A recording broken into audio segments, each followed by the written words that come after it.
Welcome to the Cookbook, where we invite guests on to share the ingredients of what has helped make them the successes that they are. All of it, the good, the not so good. You're not going to find anything half-baked here. And our kitchen gets messy sometimes.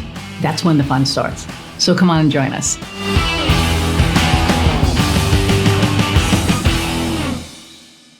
Hey everybody, and welcome to another episode of The Cookbook. I'm your host, Iris Goldfeder.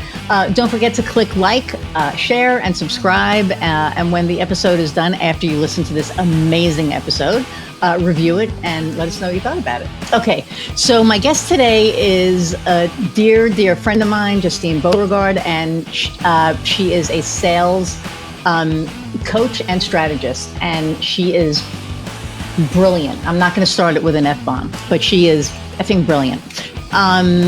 So I'm just going to bring her on and you'll hear her brilliance and she'll tell you her story, and here we go. So without further ado, hey there. Hi. So we finally made this happen. I know, it's exciting. I know. I'm so glad to have you on here because we met like a long time ago, and I think it was through Kimberly Spencer, right? It was Kimberly Spencer. Yeah, maybe. It was Kimberly Spencer. Yep, okay. It was. And I remember that she sent you to me and we talked, and this has been a long time coming. But then we talked even more, and then we became friends, and then I got to learn more about your brilliance. And then I was doing a photo shoot in Denver. We were at the Fun Friends for the Dames, and Justine comes walking through and she's like, oh my God, I walked in the middle of the photo shoot. And I'm like, it's a free street. You're allowed to, to walk. And actually, I felt like, oh my gosh, I know her.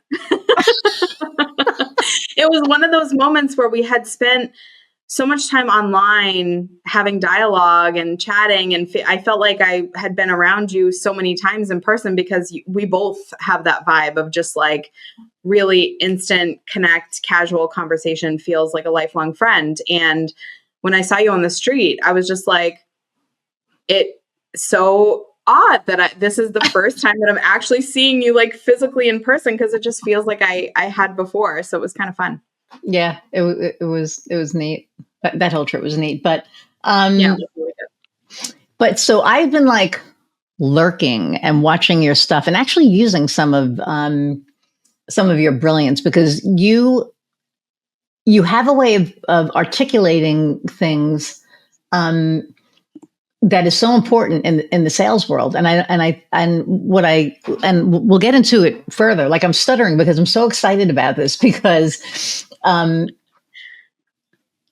in watching your subject lines in an email, and how to reconnect without going, hey, just checking in. Just like seeing all of these things has really like drawn me into like lurking. And I mean, I'll put a like or something, but I just like look and I'm like, oh my God, that's like brilliant. And I actually used one in an email that I sent last week. Cool. Yeah. Love so, and I was just like, oh, that is, and it landed well. So, but that's another conversation that we'll have. But, so how did you become the brilliance that you are? I mean, how did you, get to the entrepreneurial piece, and how did you just get so freaking smart in sales? Well, thank you. I mean, you laugh, but it's a big, it feels like big shoes to fill. But I will say, I tell people all the time that I was born to be a business owner. And, growing up, my maternal grandmother was a serial entrepreneur before it was cool. And I grew up with a mother who was a single mom who basically was just reinforcing the belief that you can be anything you want to be, and you can have everything that you dream of, and you are capable, and you are courageous, and you are supported, and you are loved, and all of those amazing things that I know not everybody gets from a parent. And I was so lucky, and am so lucky, to have my amazing mom. And at the same time, I was balancing two worlds because I was hearing the words, but I was seeing her hustle and grind and work multiple jobs and be go, go, go from here to there and struggle to pay the bills and, just very different circumstances visually than what was being spoken to me. And then seeing her mother, run the show, 5 kids, multiple businesses, real estate. I'm like trying to figure out, where do I fit in all of this? Because I'm seeing things that I'm excited about, and then I'm seeing things that I want, and I'm being told things. And ultimately, I had so much debt from going to college and being the stubborn rebel that I am and saying, even though I have a full ride to a state school, I'm going to go to this private school because I want to. And, hindsight 2020, I'm going to teach my kids a different path. But, going through that whole thing, it was like, I need money. And the quickest way to do that is to just work for a company. And so I got my start in corporate. I did that for almost a decade, which was actually really great because it taught me all of those sales foundations. I mean, I started in fundraising for nonprofits. I moved into startups where I was pretty much the only person in the marketing department. So I was liaising between sales and marketing. And then I went back into the nonprofit sector and worked again as a director of development in the fundraising side. And that's when I thought, I'm liking bits and pieces of each of these roles, but none of them are really like my soul's purpose. And so I was pregnant with my first child. I have 2 kids. And my husband said to me, you've always wanted to be a business owner. You want to take maternity leave. Why don't you just extend it? Why don't you just build the business now that you planned to build when you were in your 50s, and we'll just make it work? And I thought, you're not in your 50s. I don't know. Well, I'm not in my 50s. That was the point. I wanted to start a business in my 50s, and I started a lot earlier. So, I, at that point, was just very afraid and thought, I don't know how this will work. But I had all these champions around me and people who were like, you can do it. And the first few years were a lot of trial and error, a lot of difficulty, a lot of ebbs and flows, feast and famine, like everybody else's story. And then I'm the overnight success here 10 years later and finally figured it out. But thank you for saying that, because I think I say in 90% of my interviews that, overnight successes take about 10 years. Yeah.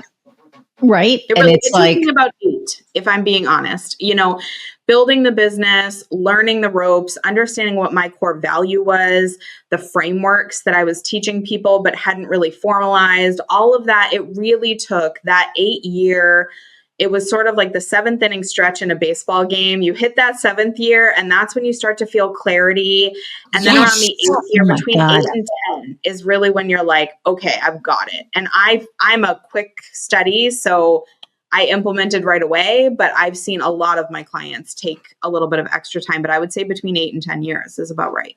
And I, as I'm sitting here now, I'm going, pa-pow, pa-pow, pa-pow, because for me, it was 7 years. Like 3 years ago was when I joined the Dames. I did all the things. And that was when I started really becoming a business owner, not just a freelancer. Yeah. And there's like such a difference. But the whole overnight success thing, gosh, I speak to this entrepreneur class every 6 months, maybe like twice a year. And they're all these like young, I want to be. And this one guy at the last one was like, well, we're doing this business. I don't want to say just in case he's listening, but we're doing this business and, it's dependent on me and my brother. And man, I know that by next year, this time we're going to be 7 figures. And I couldn't help it. Like I laughed and it wasn't like I usually have a really good filter, but when he said it, I was just like, that's pretty funny. And he kind of looked at me and I was like, so what does your brother do? And his brother actually did the activity of their business. He was just like the sales guy administrator. And he goes, yeah, but the problem I'm hitting is I can't get my brother to actually do the work. And I said, Mark will tell you I'm very authentic and honest. In what world makes you think that's going to happen if he's not doing the work? Mm. And he went, oh. I said, I'm not saying this to discourage you, but you need to have realistic expectations so that in a year you're not crying, why don't I have $1 million? Yeah. I think what's so important is we can get very aggressive with our goals. And that's awesome. That's motivating for a lot of people. More than stifling, it is motivating to set these big, lofty goals and be like, I'm going for that. Amazing. But that's where it ends for 90% of people. They set the big goal and then just keep doing what they do. And I think it's so important to have that reflection moment and be like, okay, you want to hit 6 figures, you want to hit 7 figures, you want to hit 8 figures, whatever the goal is, I don't care. But tell me, what's your plan? How are you going from here to there? Because you can't get... What are the constraints? What are the bottlenecks? Because a lot of people aren't even clear on what those reasons are that they won't get there. So when he's saying, my brother's not going to do the work or whatever, my immediate thought is like, okay, so what if he never does? How are you still going to get to 7 figure? You know, like, what is the plan? It doesn't matter how you get there. There wasn't a plan. And I think that's the point. It was more of a goal backed up with nothing. Hang on a second. I think that, yes, it's a goal. And I think that for this kid, sorry, my mic is doing weird stuff. I think that for him, it was there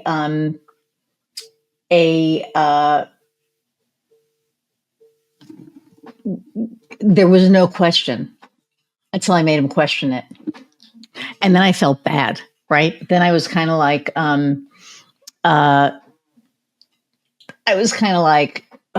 like I didn't want to crush his dream, but I also wanted it to be real because there were like 7 other people in that room that had,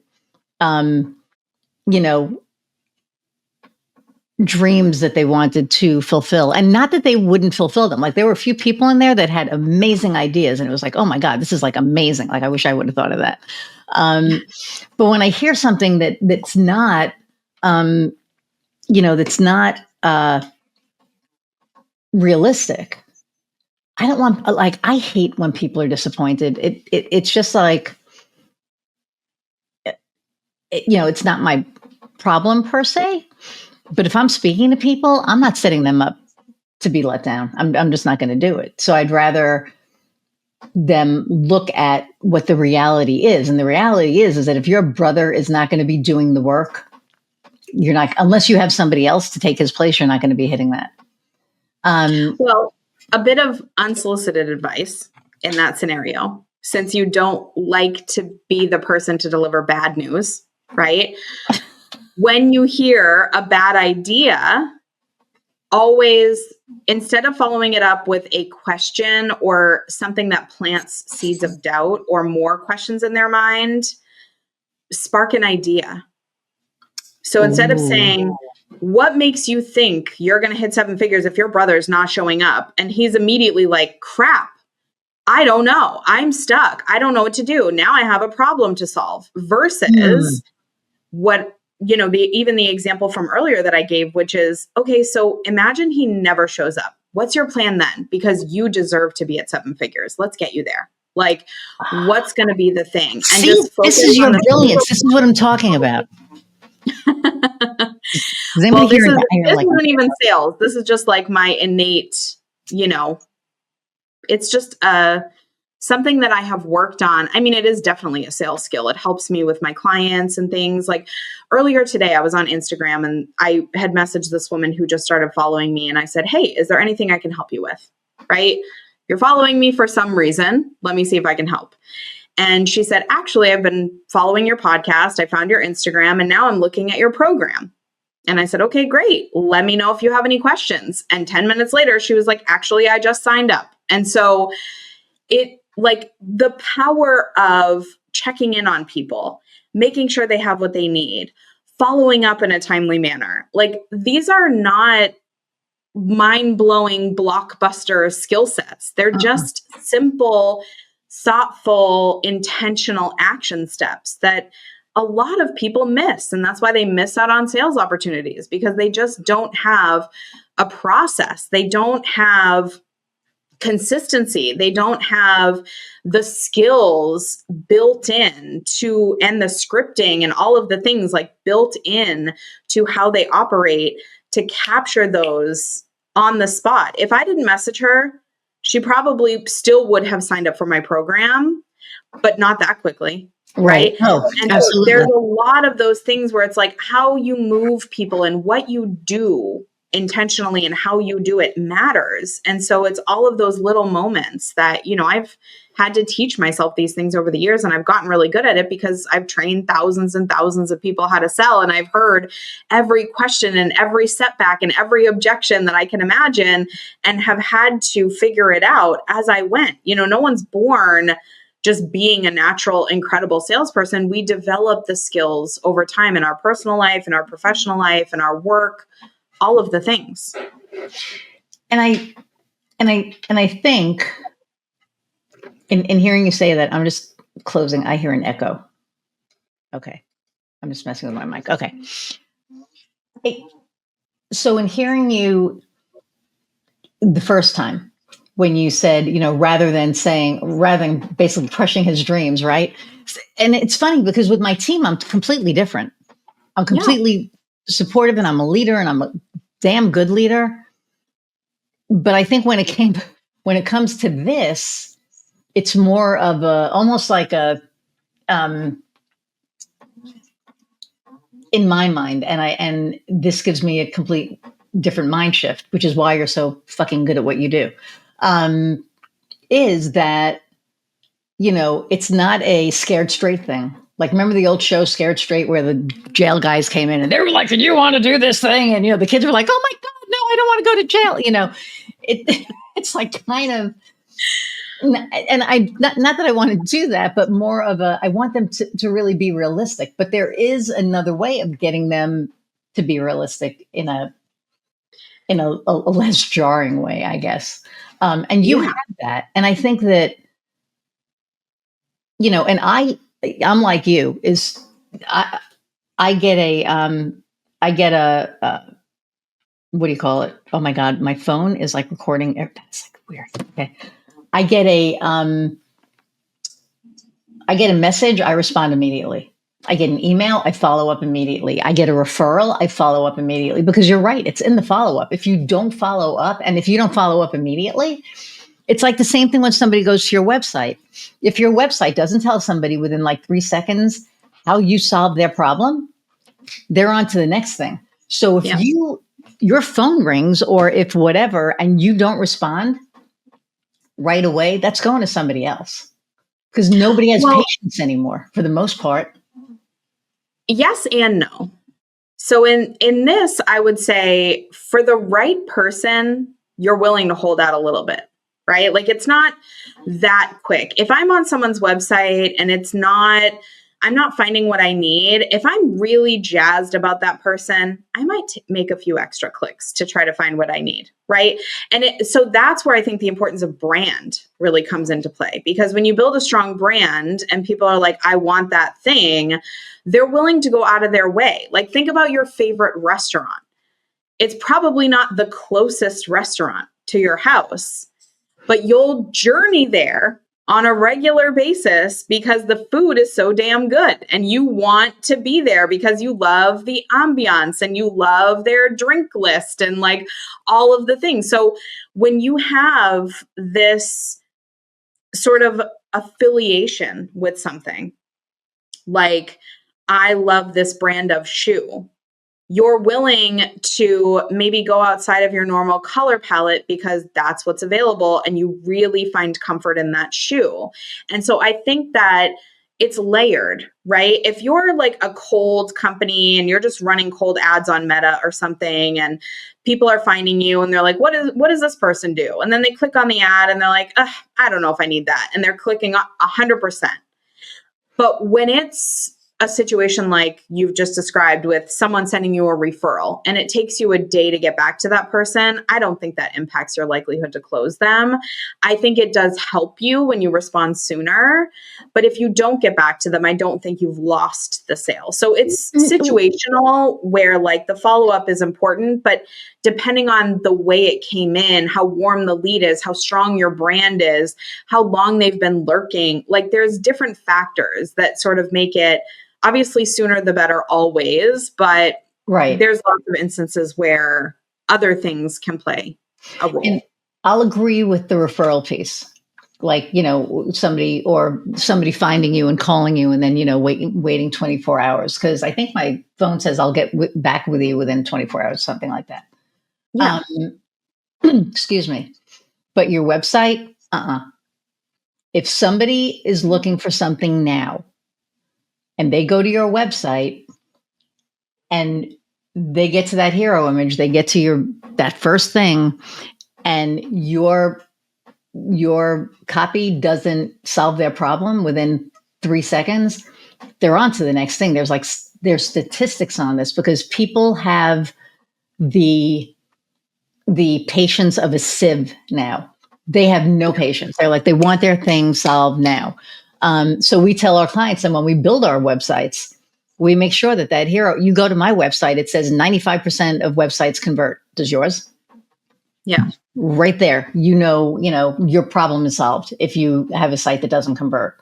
And that's what, I try to really, unless you're like, if you're a business coach, it's different because there's so many flavors of business coach out there, right? And that people do the same thing. So there's something, different. But when it comes to web stuff, when it comes to sales, when it comes to, my integrated pest management, right? One of my clients is Smith Integrated Pest Management, and they're like, oh, he's an exterminator. And it's like, no, it is literally pest management.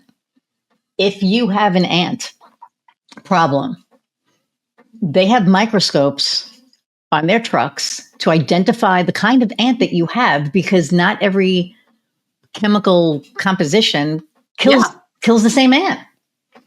Who the hell knew that? I know more about ants and spiders and wasps and shit that I ever in my life thought I would know, right?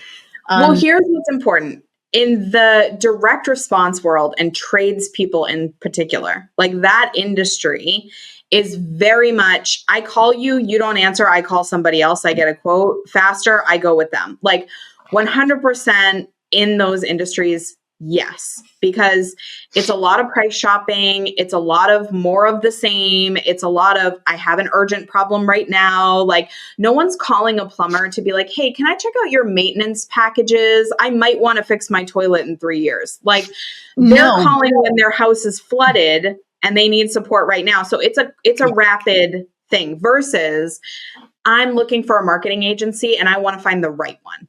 So I'm willing to take an extra step, to click an extra button. Do you want the friction in your process? No. The quicker you can get someone to their desired outcome, the better.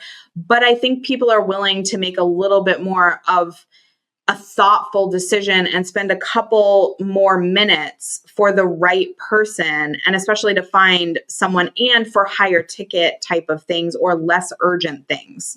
Usually when people are looking for a sales coach, they're not out of money and everything is terrible. They're kind of in an in-between. They're like, I'm making some money, but I want to be making more money. And I know these things are broken, but I don't need to fix them yesterday. Like they're sort of in this weird, messy middle piece where they're trying to make things work better.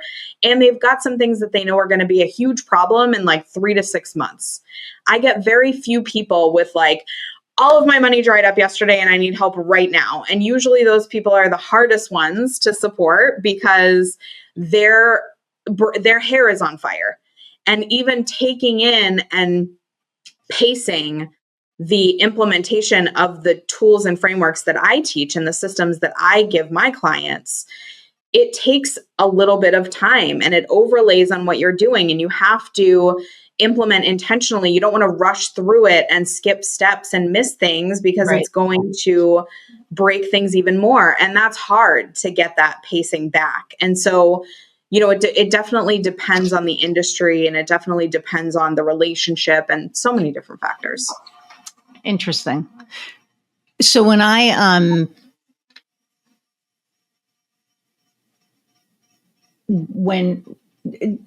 depending on what I'm looking for, I don't shop on price, right? I shop on value. And to go back to, yes, a plumber, you're looking for a plumber, you need that guy right now. An exterminator, a pest control guy? No. So he is so different.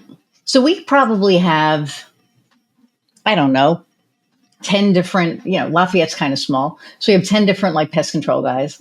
And they're all, priced. And then we have guys coming up from Indy. So we have national companies that are coming in that are way cheaper than him and, whatever. And we've positioned him as the expert in his field. And he has grown from him and another tech to him, and he's hiring his like fourth or fifth tech right now. And he's getting ready to promote one of the guys to a GM, in the fall. And so I think it's all positioning. So, we can get into like marketing and all of that now, right? But we positioned him to where he is not just an exterminator, because the exterminators come in and they spray and whatever, and then they leave. And he has like this maintenance plan. Speaking of a maintenance plan, right? He has this maintenance plan that we're on. We have like these mosquito things that kill the female mosquitoes so they can't produce. So we have like no mosquitoes in my backyard. And Jeremy, you can pay me for this later. Actually, he pays me every month, but not for this. Well, actually kind of for this. But anyway, it's like my ADD. But I guess my point is that, because they carry those microscopes, because they can identify, differentiator. What is the differentiator, right? And you would think that for a pest control company, it doesn't matter. For a plumber, if you do not have an immediate need, you're going to look for the right guy, and you're going to look for the right person or woman if they own, a plumbing business. You're going to look for the right person that's going to give you, that has the right expertise and the right value. I think that's true about every industry. I think it's true in non-emergent, right? Yes. Yeah. And even with that, like every brand that has a differentiator does better than one without, right? 100%. Like it doesn't matter what industry you're in. If you have some way to make you stand out, like as you were walking through the scenario of the ant identification and the special concoctions of chemicals and all the things, like I can tell you, because we have pest control in my area and I use a company, and I did some vetting. Like I called a couple different people, got a couple quotes, and went with the one that I liked the best, that had the best reviews. I'm more of like a middle of the road. I never really go for the most expensive or the cheapest. I kind of land in the middle somewhere, because usually that's the most popular, whatever. I just end up there all the time. And I think like that's how you close the sale, because a lot of these companies do on-site consultations, or they do like, let me do an assessment of your property. And when they come out and they're like, okay, we can spray the area and it'll be $50. And you're like, okay, that's what the last 3 people told me, versus, okay, so I identified 3 unique ant species with our signature process. We have custom chemical blends that we're going to use to make sure that they're all gotten rid of in this amount of time. Suddenly the person's like, I've never heard this before. This is very interesting, right? Yeah. And so their ears start to perk up and they think more about, this feels important to me than what does it cost? And that's kind of the key with a differentiator, is it moves the person's mind to value over price every time, because you're highlighting what's really special and what you do really well. So when someone comes to me and says, I need help with sales, I'm not just like, bing, bang, boom, I got you. We're going to pump those sales up and turn it on. Like, that's what everyone else is saying, especially all the bro marketers that I'm competing against in the sales space, because women are very few and far between in the sales industry. And so when I meet someone, the first thing I do, and this is why actually there have been studies on this by Harvard and Stanford and all the big educational companies is what I'm going to call them, but they've done studies that show women close an average of 5 to 20% more sales than men. That's 100%. Yes. And the reason why, I don't think it's gender. I think it's gender roles, gender norms. Like the male personalities are typically very direct and logical. You have an ant problem. I have a chemical blend. Let's take care of business. Like very transactional, very to the point. I don't want to hear, my husband says to me all the time, and I love him dearly, but I'll be telling a story and I'm like, I have to add color to this story. You have to understand the emotional struggle of the whole thing. And he's like, what's the point? Like get to the end point. Like I want to know what's happening. And I'm like, no, you have to be with me on this journey. And he's learned after 15 plus years, like I just need to sit and listen because she's on her soapbox and it's not going to end until she decides that that's true. But a lot of the time with women, it is, well, you have an ant problem and I have a chemical blend, but do you have the right ants for this chemical blend? And do you have this need today or do you have this need all the time? And tell me more about what's happening. So you get curious and you're really caring about making sure you're giving that person the right thing for their problem and not just what you have or anything for their problem. And that's the difference. And the thing that I tell people all the time, it doesn't take very much longer to get to the heart of it. It's like 5 extra minutes and it could change everything about that sales conversation. And a lot of people can't see the forest through the trees. They just see, oh my gosh, I have to think of the question. I have to ask them the question. I have to hear their response versus just ask the question. Be present, be engaged, get curious. And by the end, you're going to be so much happier because that person is not going to be a one and done, thanks for taking care of my ants. They're going to be a thanks for 10 years of loyal service coming month after month or quarter after quarter, cleaning up my ant problem or making sure I never have one again. Right. And what's funny with women, so my wife is an engineer. So she's like your husband. She's like, oh my God, can you just get to the point? And it's like, we've been together 23 plus years. No. I feel like we all opposites attract. Yeah, 100%. Right. She's the yin to my yang. But with women, and here's something. So I'm speaking at the Women in Steel conference in Indianapolis in September. And I was at the Steel conference last week in Indianapolis. And what was really interesting was I based my talk through the lens that I see my wife's world in. Yeah. But it's not the real world, right? She happens to be in a very good, position and in a very, good spot. And something that was really interesting was, well, I'm going to use somebody else as an example, but somebody had gone into their manager and had gotten like some kind of a review. And they got the review and it came back where her guys loved her. Like they would do anything for her. And her manager was pretty much like, yeah, you're doing something wrong because they shouldn't like you that much. And so, this woman was like, what? So she ruminated on it for a day and started, marinated and started thinking about stuff and then went back to her manager and went, no, I call bullshit. And her manager was like, what do you mean? And she's like, my guys like me because I listen. My guys like me because when they tell me that there's a problem, I don't just say, suck it up. I listen. And then I say, how can we solve it?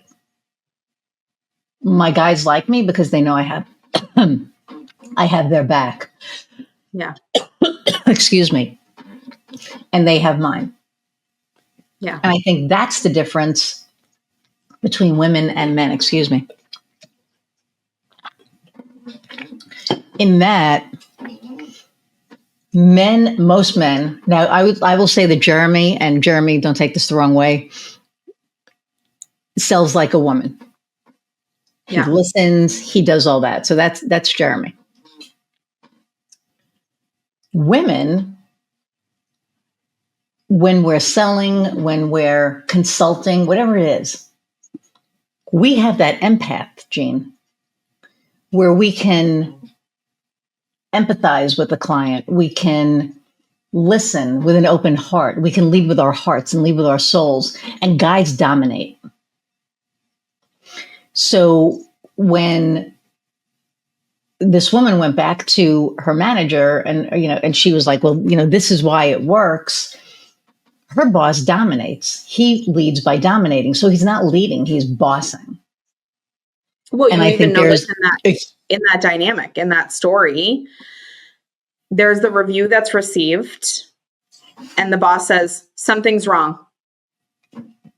And then the woman in that scenario says, let me be thoughtful about that. Let me take a day. Let me ruminate. Let me figure it out. Then they go back and then they advocate for themselves. Versus if there were two men in that room or two hyper logical masculine style personalities in that room, doesn't matter man or woman. Again, I think it's more norms than it is actual gender. Mm-hmm. These two people would be in the room and one would say, something's wrong here. And the other one would say, no, there's not.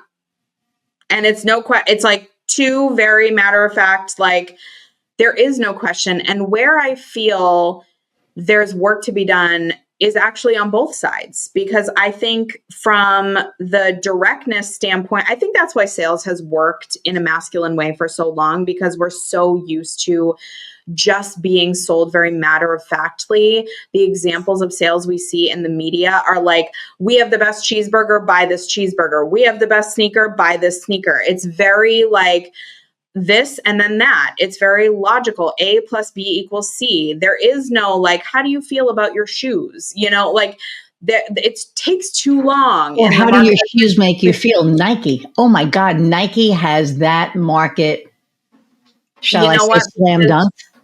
Because Nike is not a shoe company. No. And I think that's the reason why a lot of these brands succeed, because Nike is a marketing company and they understand it needs to be more story driven. And Nike dominates in the world of athletic wear and all of that because they are really good at telling stories. Even one of their campaigns was like, it was something about being competitive. And it was something like, if you're willing to give up halfway through the race, don't bother buying our shoes, something like that. Because it was like, we're cultivating a brand of people who persevere, who have grit.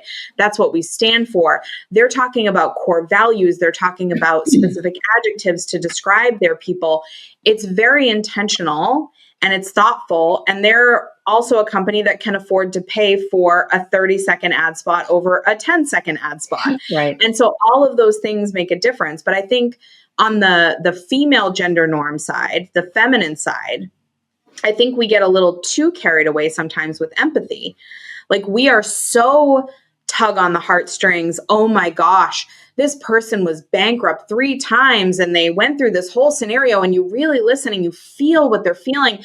And you can't imagine, you put yourself in such a place of empathy over compassion, which I think empathy is trying on the emotions of the person and embodying them, versus compassion is understanding the root of where they came from, but being able to hold firm in your position as an advocate. And I think that's what's really important in sales, is understand people's stories, but have their best interests at heart. And sometimes having their best interests at heart is not buying what they're selling to themselves.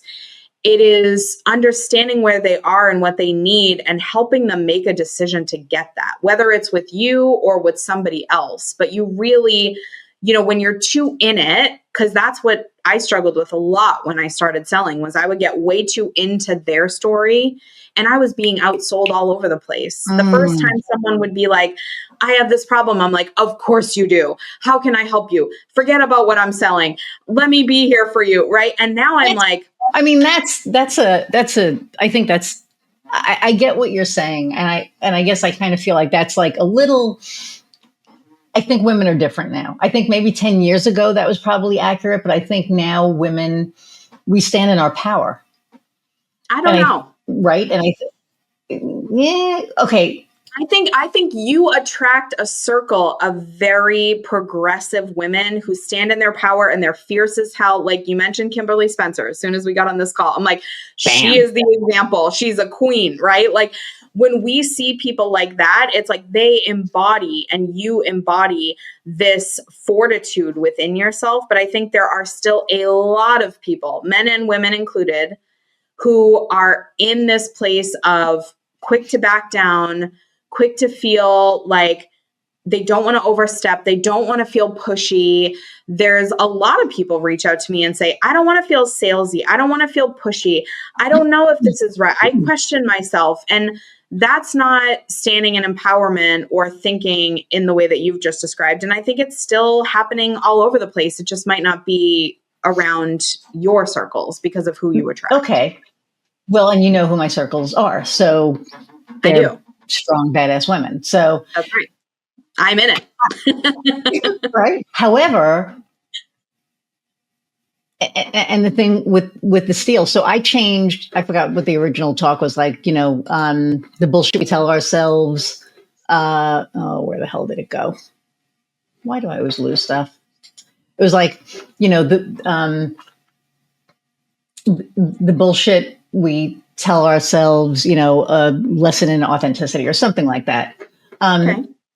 And then after going to the SEAL convention, where did you go?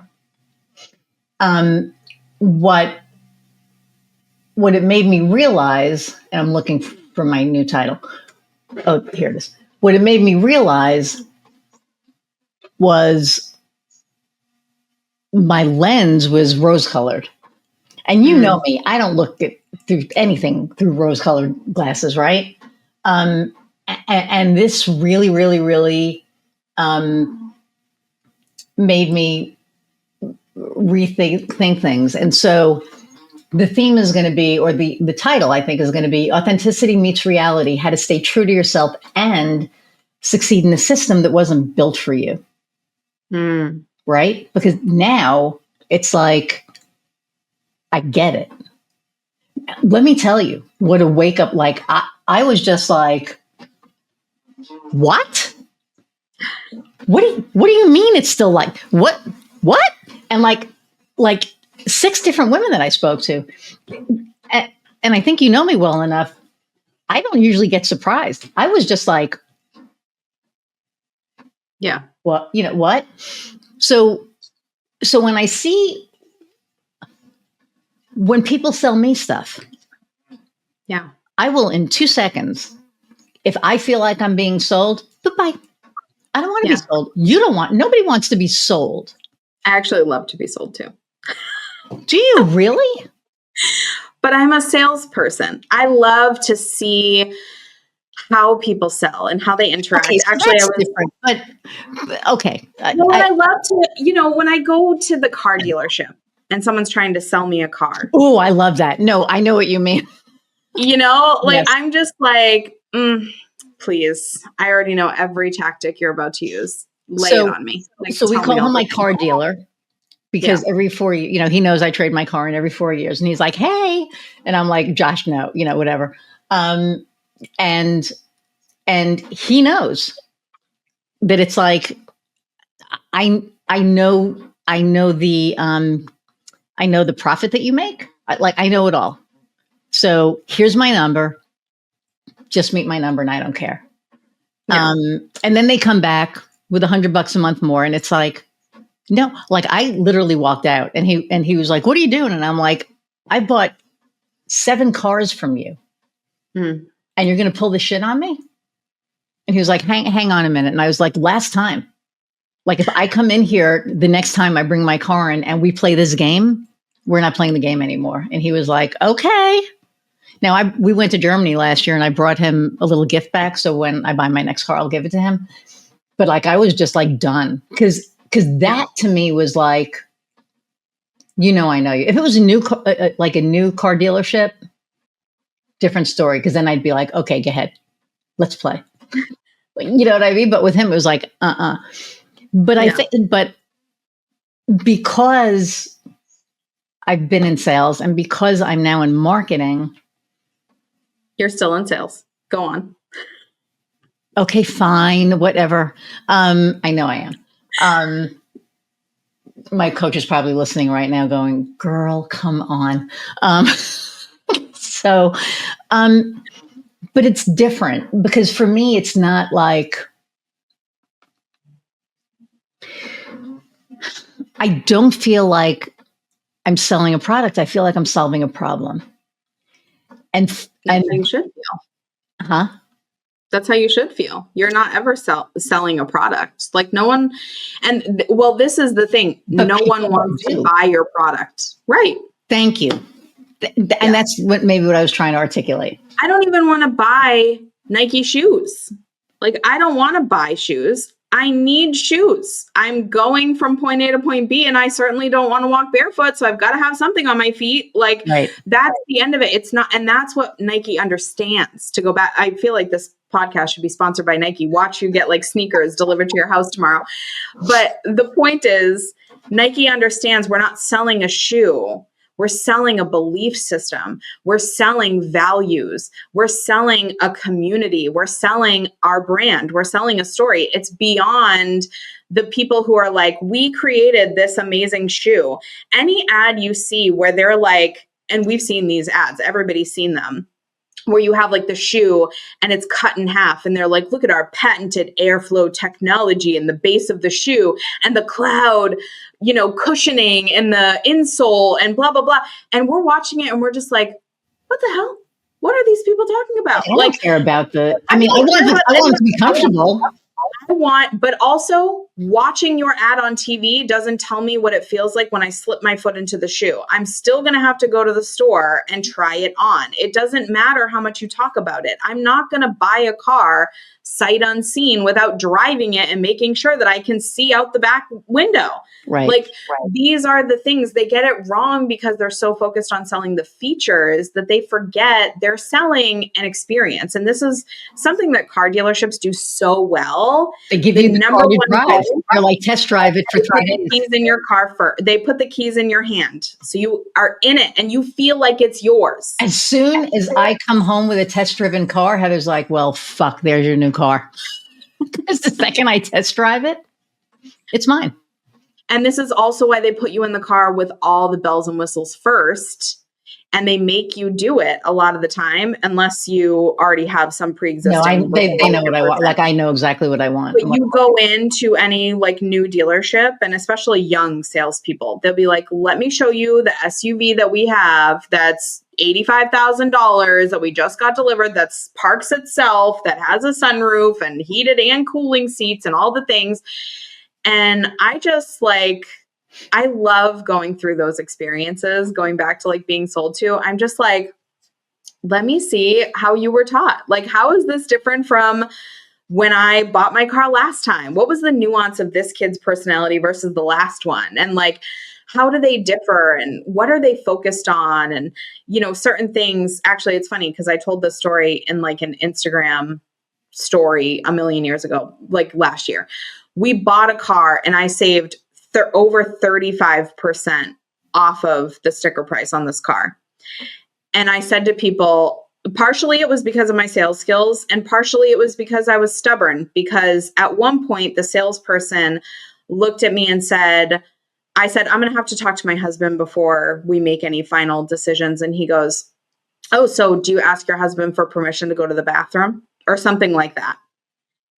And I get what he was taught. The goal is get her, if she's the one you're talking to, get her to be the decision maker, make her feel empowered is what he thought he was trying to do. I understand all of that.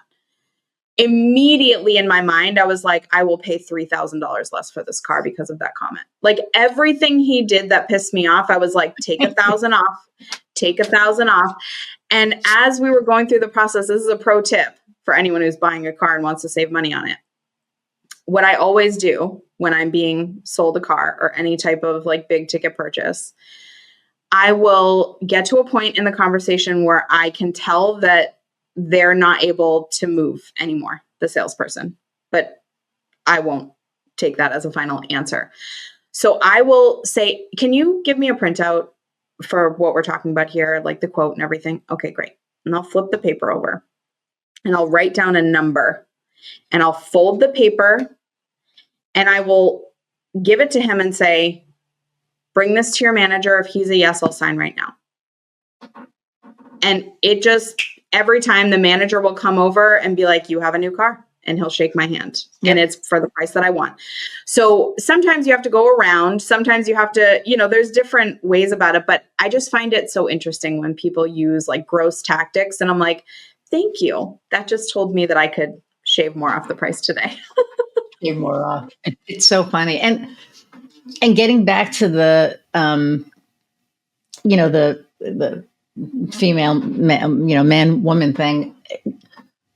The woman who sold my wife, not this car, but her car before, was so aggressive. Mm. I never wanted to ask for a guy before in my life, and I finally told her. I said, so she works in steel. I'm in sales and marketing. Stop. Mm.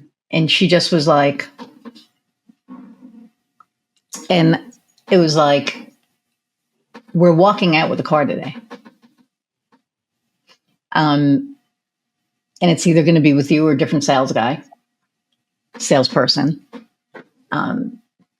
But it felt so, and she had all the awards, how they have all the awards, right? And it felt so over the top and so almost icky.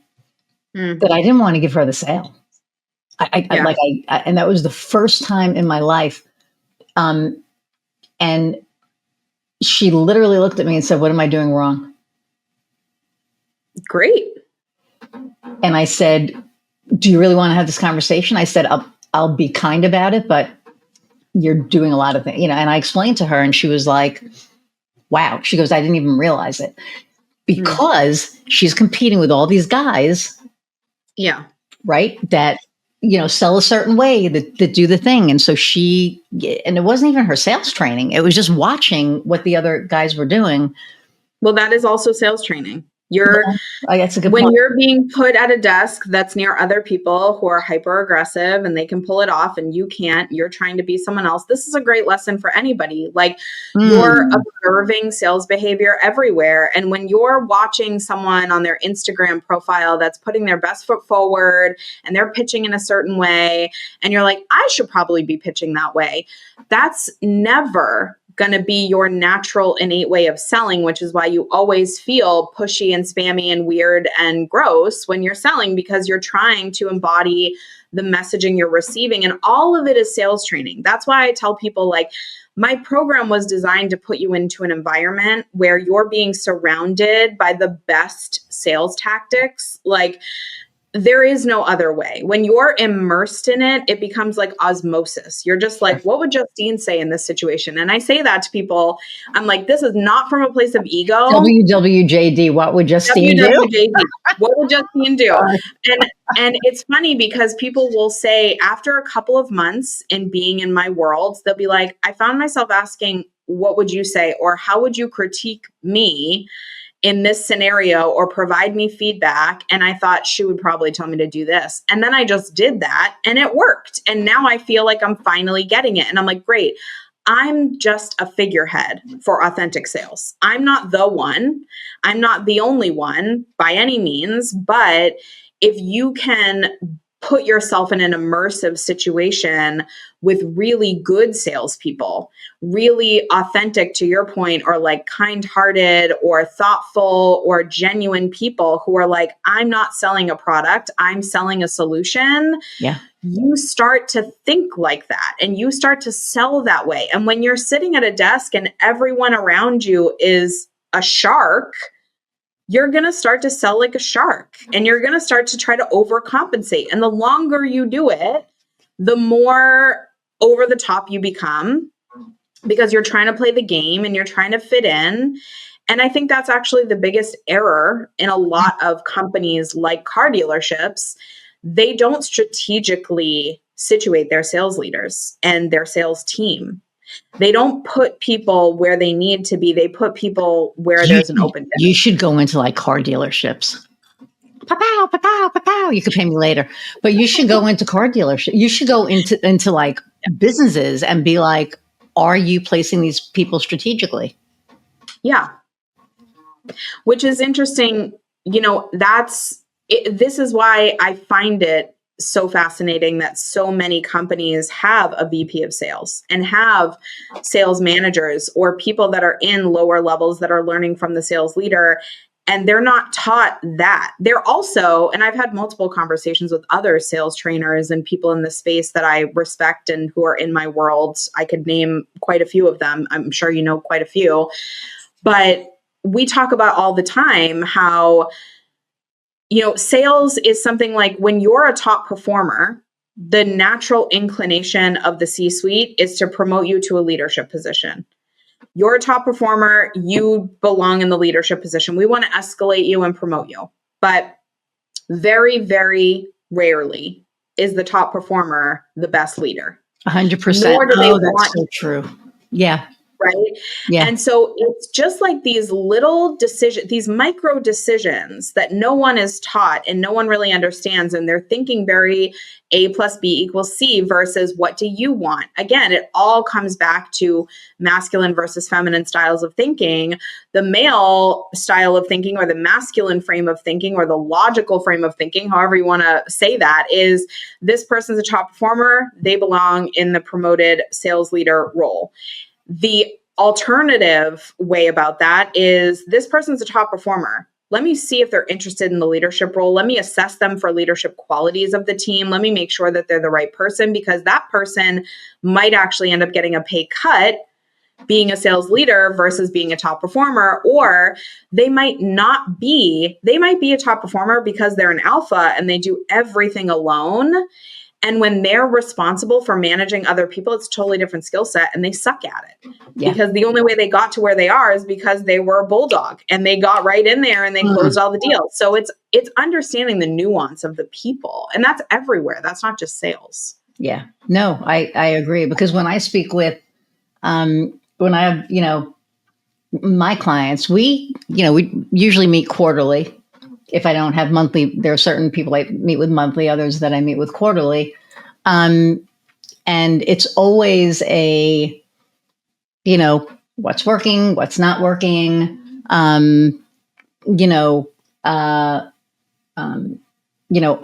you happy where you are? Is there anything we could be doing better for you? I think it's all about, obviously the relationship, but the conversations and how the conversations are brought forth. When you say, top performers, you are like so correct, because I've been in businesses where, I was in sales and they promoted the person and it was just like, I don't want to listen to this person. Well, here's another struggle. When a lower level person sees someone else get promoted ahead of them, I think what's missing is the conversation, right? Like, because the last thing you want is to be the top performer and be passed up for a leadership role, even though you don't want it, without being talked to first, right? So you see the whole team is doing this, and then the leader goes to you or that C-suite person or whoever that is and says, hey, listen, you're the top performer on the team. I want you to keep getting your commission checks and I want you to keep doing what you're great at. There's an opening for a sales leadership position. Is that something that would spark your interest we should talk about? Or is that something that you want to stay in your role and we just do that? Or, and at least you having that compensate them, right? They're a top performer. Stay in your role if you don't want that leadership position, and we'll compensate you in another way, right? Or whatever I think it is. They're already being compensated because they're doing what they're doing really well. They're getting the highest levels of the commission. And, for me, I think every sales position should be straight commission and it should have no cap, because it incentivizes people who are very good at sales. And I will often say this to people who are hiring for outsourced sales. They're like, oh, this person has a base fee and then they charge a commission. And I'm like, no, because they're going to get paid no matter what. If you're paying your sales team $60K, that's enough for them to live off of. Are they going to want more? Yeah, sure. But if they suck, then they're not really going to put in the extra effort versus Absolutely not. If their whole paycheck comes from commission, they're working to figure it out. And there's going to be certain people who hit their nut and they're like, okay, great. I just got my 100K for the year and that was what I wanted and anything is gravy. And now they get to scale back on their work. Cool. If that's part of your culture, that's okay. If that's not part of your culture, it's a mismatch in culture and you need to find a different person. Right. But it's not about the commission structure. It's about the culture. And I think, again, a lot of companies get culture wrong, that they don't hire for the people. Like, we are a team of go-getters who have the world is our oyster. There is no glass ceiling. We fight to be the best of the best. We're highly competitive. We're the, top of our field. Those type of people, when you attract those types of people, you're going to get the people who are like 100K. I'm going for 300K. I'm going for 500K. I want commission check after commission check. And when I made that sale, I'm going to make 3 more. Like, that's what they're after versus we're a family-owned business that values work-life balance and personal time. And we want you to perform, but we also need to make sure that we're profitable so we can continue to support your career. So here's how it works. And either way, again, positioning, you can position that to be the dream scenario for either person, but ultimately it comes down to culture fit and the questions that you ask and the way that you structure their income so that that they're being incentivized by what actually moves them. Interesting. Okay. I mean, I see it all. Like I'm visualizing like the whole thing, and you're right. And I think there's just different scenarios, right? There's just different answers for different scenarios. But so this is about entrepreneurship. What advice do you have for somebody who's thinking about becoming an entrepreneur? Don't do it. No, I'm just kidding. Stay away. Well, actually, that's probably not far from what I would say, because if someone's thinking about becoming an entrepreneur, there's hesitation in that. That's what I read into it, is like, I'm thinking about becoming an entrepreneur versus like, I am an entrepreneur. I've decided that's what I'm doing. And I find a lot of people aspire to do things or become people that they're not actually cut out to be or called to be, would even be a better way of saying it. So like, I meet a lot of people who go, I'd really like to be X, Y, or Z. I'm like, okay, so just be that. Like, just do the research, find the stuff, be solution oriented, like go make it happen. Don't think about it so much, do it. Because often we wait for clarity. We'll pause and kind of be in this situation of, procrastination, perfectionism, waiting for everything to be just right. Yep. And what we're really waiting for is clarity, but clarity only comes from taking the action. I could read 1 million books about how to play basketball, but if I never actually pick up a ball and throw it at a net, I don't know if I like it. I don't know how good I am at it. There's no metrics. There's no information. There's just ideas. And so I always encourage people to get out of their brain and out into the fields, like do the thing. So if you're thinking about becoming an entrepreneur, just do it. Just be the entrepreneur. Just create an offer, talk to some people, pitch it, and see how it feels. Like that's pretty much entrepreneurship. It doesn't take much effort, but it takes a lot of courage because you have to put yourself out there. And that's what a lot of people are afraid of. And when I meet anybody who's an entrepreneur who's like, I want to be an entrepreneur, but I don't want to sell. And I'm like, well, then you don't want to be an entrepreneur because to your point earlier, when you were saying, well, I used to be in sales, and I said, you're still in sales. That's because you own a business, and everyone who owns a business is in the business of sales. And if you can't sell your own products and you can't talk to people about the solutions you provide, how can you expect someone else to? Someone else is going to articulate a vision for you and on your behalf. You have to be the one. And if you're not the one, that's okay. But it's better to know that because you're probably a better employee or a better co-founder than you are an entrepreneur. Interesting. See, and I have asked that question where season 4, I don't know what season we're on anymore. I think 4. Probably 120 times. And that is the first answer and that is my favorite. So I used to ask like 6 questions. I always keep that in and I make sure that I get that in because everybody answers it similarly or, a little bit different. Nobody has ever said that before. And I think that that's a really good point. It's like, don't think about it, just do it. It's like Yoda, right? There is no try. Just he's my man. You can't see him back there, but so there is no try. Mm-hmm. I mean, yes. And I think that, to your point, this is not, and I always say it's not for the weak of heart. And if you ever want to really get to know yourself, become an entrepreneur, hands down. But I think that, when we take that leap, it's like, what did Martin Luther King say? And I'm going to screw this up, but it's taking that first, step of faith, right? Not seeing the staircase, just walking and knowing that it's going to be there. And that's what we do every day. We get up and we have faith that it's going to work out. I'm going to get an email. And I said I was going to say this. So, talking about ideal clients, like I will not work with just anybody. I don't, because if it's not a good fit, and when I say this, people are like, I can't believe you said that. But if I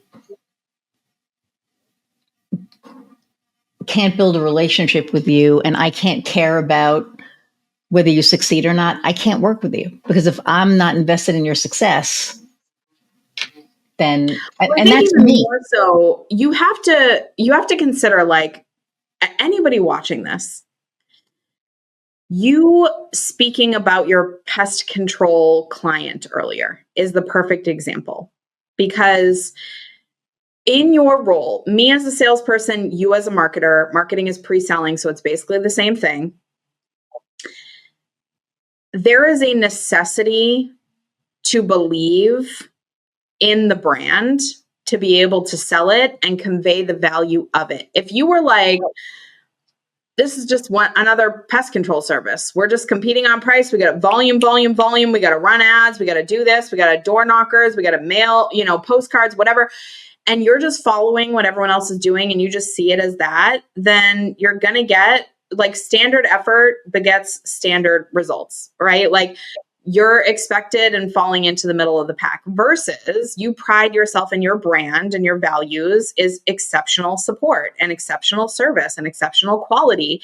And that takes belief. And so when you are hearing the story and you're like, oh my God, you're leaning in. I can picture you on the discovery call with this person, just like leaning in. You're like, tell me about these microscopes. Like, what is with these chemical blends? I need to know about it. And you're really interested and you're learning. And like the fact that you know more about ants and spiders and mosquitoes than anyone else is because you believe in the brands that you sell and you are their partner, and you should, because that is in integrity with who you are and your brand and what you stand for. And if you didn't do that, I would be concerned, right? Versus the direct response companies that are like, we send 1 million postcards a year to this, and this neighborhood. And I'm like, you know what? At least they're true to their brand. That's what they're doing. And they don't have to believe in their client because they don't care. They have a template and they churn and burn, and that's their model. And you've got to respect it because certain people are doing that. And so as long as I don't have a problem with any model of any business, really, obviously I have a problem with unethical models of business, but like any standard model of business, even if it's not the one I would run, as long as you are authentic and within integrity to your brand, I'm like, all the power to you. If you're the ad company that's just like, let's throw money at this thing and do the volume play, I'm like, go for it. There are some people who really want that. Not me, but I respect it because you pitched what you sold and you delivered what they bought. And that's what's important. So when you say, I'm not just going to work with anybody, I'm like, of course, because if someone came to you, I've had people come to me before who are like, can you help me sell this thing? And I'm like, sell me on it. And then they sell me on it. And I'm like, that's trash. I don't want to sell that for you. Like, I don't want to help you sell that. I don't believe in it. I don't see the vision of it. I wouldn't say those words to them. Right. But my internal BS meter is going, burr, burr, burr. And I'm like, they're not my person. Does that mean they're not going to be successful? No, they could find somebody who will make them successful in whatever way, but it's not going to be me. Yeah. Wow. And it's true. Like each of my clients know that I would like go to the ends of the earth for them. Because I believe in them. I believe in what they do. Same. And it's important, right? Like, I have to have that buy-in. So I think somebody who has a client that when they hang up says, hey, have a great day. Love you. It's like, well, they love me. Anyway, we are at, holy crap, we are over an hour, which I knew. I knew going in this was going to go over because we're us. And we haven't spoken in so long, but we need to talk anyway. But thank you for taking time out of your day today to hang out with me and my audience. So fun. You just bring so much value. And follow her on Instagram, follow her on LinkedIn, just follow her. Where can people find you? Like, how do they find you? So, and I joke about this because I'll say I'm a millennial, so you can find me on Google because I'm really good at showing up. So you can type Justine Beauregard right into Google and you're going to see my LinkedIn, my Instagram, my website, my entrepreneur.com profile, all the different things that are available there. But it's just JustineBeauregard.com. And you can find me at Justine Beauregard Coach on Instagram if you're looking for a handle. Thank you so much for sharing, your time with us today. And the last question I ask all my guests is, what lights your fire? Oh, this is a tough question for me because I feel like so many things light my fire and it depends on the situation. Like in my personal life, I think what it all comes back to really is my zone of genius, which is solving problems. I am lit up by the idea that there is a problem somewhere to be solved. And I'm just like, tell me about it. Tell me what it is. I need to figure it out. I need to find solutions with my kids, with my husband and my business, with my clients, for myself, for my family, my friends. Like, I can't help myself but solve problems. And when I don't have a problem to solve, I will seek one out. Like, I will listen to a podcast or read a book and think, how does this do this? Or how does this fit in with that? Like, I'll create a problem set for myself, which can be a little bit problematic sometimes, but I was just going to say, but it's also like, it keeps me, first of all, it keeps me sharp. but it also makes me feel helpful. And I think that's one of my favorite things in the world. Is my favorite quote is, when you feel helpless, help someone. And every time I have an opportunity to be of service and help somebody and show up and add perspective, that's why I do podcast guest spots, because anytime I'm with a new audience, like, you've asked me questions I've never been asked before. This situation puts me into a place of, oh, I have to think about that. I have to question this. I have to look at that perspective. And I love how we riff off of each other, and we can be ourselves, and we can disagree, and then we can come back together, and then we can go apart again. It's just interesting and fun. And so I would say, yeah, that's my very long-winded answer, that problem solving is the Cool. Well, thank you. Hang on. I'm going to say goodbye to the audience, and I'll be right back. Everybody, thank you for hanging out an hour plus with myself and Justine. And I hope that you gleaned some golden nuggets, because I know I have.